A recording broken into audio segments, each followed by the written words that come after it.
Well, hello, I am Matt Williamson. You know what time it is? It's time for football and time to jump into the action at FanDuel Sportsbook and lounge at Live Casino. Bet on your favorite teams at our self-service kiosks and sit back and watch the players duke it out on the field on our massive 40-foot video wall. Bet, watch, and win at Live Casino Pittsburgh, Route 30 at the Westmoreland Mall. Gambling problem? Call 1-800-GAMBLER. This episode is brought to you by Live Casino, and this is the last podcast for me for the week and for the regular season. And I will be back, Sunday evening to record a live response. A little bit different thing this week I'm doing is, along with Stan Savran, I am hosting the Radio Steelers postgame show. So I will, as soon as that's pretty much wraps up, I will probably get the podcast to you guys as well. So I'll be doing a lot of talking about this game from pretty much the minute it ends, and we'll be pretty on top of it as usual. But as this podcast goes every week, I got some general bullet points for you. We did offense and defense yesterday, and then I have a bunch of matchups that are key matchups to me here. So let's dig in. This is kind of some basic stuff, but at 8-8, Pittsburgh is one game ahead of the Browns in the AFC North. Steelers are 3-4 at home this year. Browns are 3-5 on the road. Within the division, Pittsburgh is 2-3 compared to 3-2 by the Browns. And within the AFC, both teams are 4-7, which is killing the Steelers' playoff chances because of tiebreakers. The Browns have been outscored by 6 points this year, while Pittsburgh is minus 52 still in point differential. However, since the Steelers' Week 9 bye, they have outscored their opponents by 25 points and are 6-2 over that stretch. Over those same 8 games, the Browns are minus 7 in point differential. So, for the year, Steelers' offense averages just 4.9 yards per play. Cleveland's averages 5.3 on offense, but they're at 4.5 over their last 3 games. This offense is really struggling lately for Cleveland. Browns' defense gives up 5.4 yards per play compared to 5.5 by Pittsburgh's defense. But the Steelers are yielding just 4.5 yards per play over their past 3 games. It's really good. When these teams met in Week 3, Pittsburgh possessed the ball for just under 24 minutes. Very, very low. Last week, the Browns held the ball for just 26-28, which is very low, especially for them. Because for the season, the Steelers possess the ball now 31 and 19 seconds on average, which is drastically up from when they played before and early in the year. The Browns are one of the few teams better. They're at 31-43. But over the last 3 games, Cleveland's possessed the ball slightly over 30 minutes, so they're like dead even, where the Steelers have possessed the ball 34-21 over the last 3 games, a huge number. Last week, I think you probably heard this one, Kenny Pickett became the first rookie quarterback in NFL history to throw a game-winning touchdown pass with less than 1 minute in the fourth quarter in back-to-back games. First time it's ever happened in history.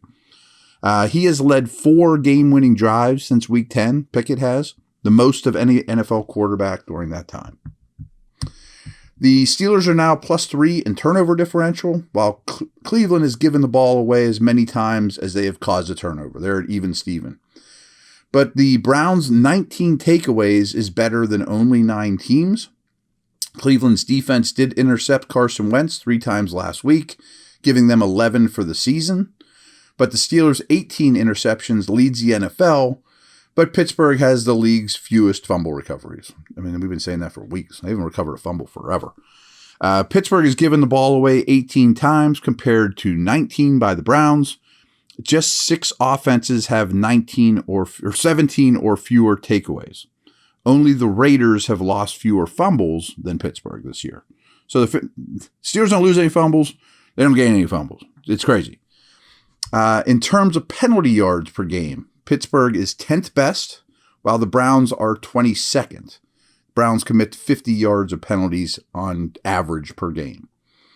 The Steelers' offense starts drives with the 4th worst starting field position in the NFL, and Pittsburgh's defense starts with the 7th worst field position in the NFL. Not a ring endorsement for the special teams, by the way. Including the 37 points the Steelers gave up to Cincinnati, Pittsburgh is allowing an average of just 16.9 points per game since their Week 9 bye. It's pretty darn good.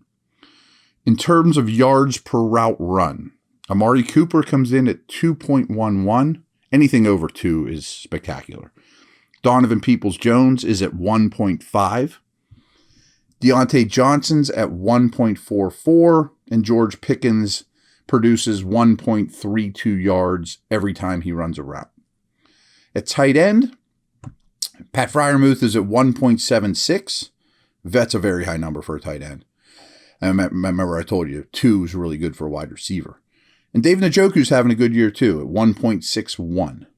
And coincidentally, both Freiermuth and Njoku align in the slot 35% of their snaps. So their usage is pretty similar. Last little nugget I have here is over the last 3 seasons, in games that TJ Watt has played 60% of the snaps or more, always plays 60%. So some of those games he only started, didn't finish, whatever, but played the majority. In those games over the last 3 years, the Steelers are 28-7. Pretty darn good. The games Watt has not played 60% of the snaps or more, the Steelers are 1-12-1.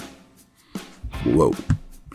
All right, quick break for me, quick water break, and we will be back here to talk about these individual matchups. Here we go.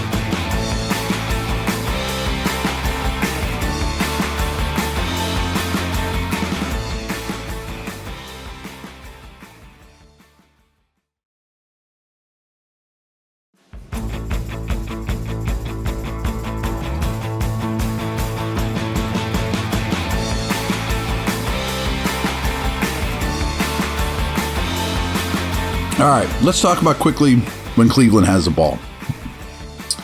Which Deshaun Watson are we going to see? I mean, he has, since he came back week 13 in Houston, was horrendous. He's been getting slightly better ever since. The second half last week was definitely his best performance since his suspension, or since he was a Texan. And remember, he had a 700-day layoff between playing. But by no means has he been good. By no means has he been close to the player that the Browns thought they were buying. Doesn't mean it can't happen, or it can't happen in this game. And a big key is he's been holding the ball very, very long. And last week was the worst culprit of all. Just tick, tick, tick, tick, tick, holding it in the pocket, being frenetic in the pocket, not playing on time. So which Watson are we going to get?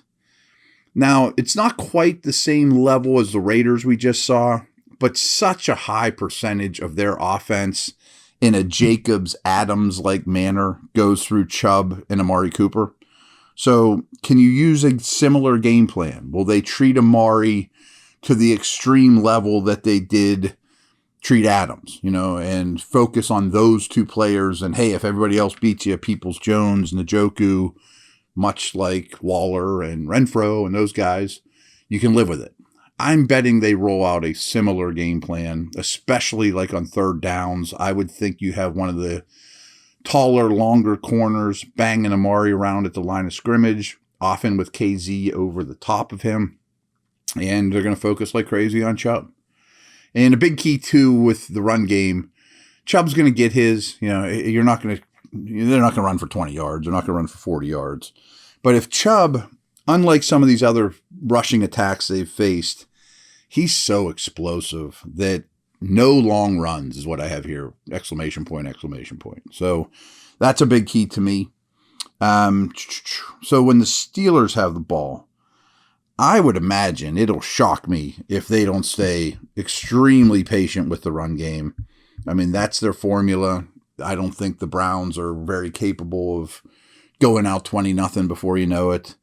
And particularly runs up the middle. Harris been really good with these interior runs. They double well. They get to the second level well as interior blockers, guards, and center. And this interior for the Browns defense is horrendous. And I very much thought when the season started that their defensive tackle room position group was one of the weakest position groups on any team in any position in the league. And that's absolutely true at the moment.